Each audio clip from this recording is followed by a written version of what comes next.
Welcome to VBG news. ఈ రోజు filmy updates అంటే ఇప్పుడు చూద్దాం.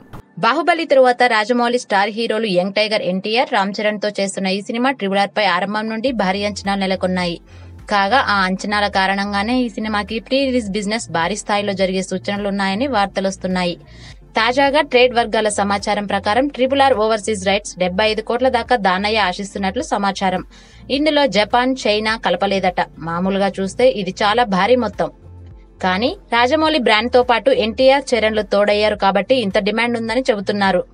ట్రిబుల్ షూటింగ్ ప్రస్తుతం హైదరాబాద్ లోని అల్యూమినియం ఫ్యాక్టరీలో జరుగుతుంది. ఈ షెడ్యూల్లో యాక్షన్ సన్నివేశాలను చిత్రీకరిస్తున్నారు. ఇక అక్కడే ప్రస్తుతం సినిమాకు సంబంధించిన మ్యూజిక్ సిట్టింగ్స్ జరుగుతున్నాయి. బాలీవుడ్ స్టార్ హీరోయిన్ అలియా భట్ ఒక కథానాయికగా సెలెక్ట్ అయిందని వార్తలొస్తున్నాయి. భారీ బడ్జెట్ తో పీరియాడికల్ బ్యాక్ డ్రాప్ లో డివివి దానయ్య ఈ చిత్రాన్ని నిర్మిస్తున్నారు. ఈ చిత్రాన్ని వచ్చే ఏడాది సంక్రాంతికి విడుదల చేసేలా సన్నాహాలు చేస్తున్నారు.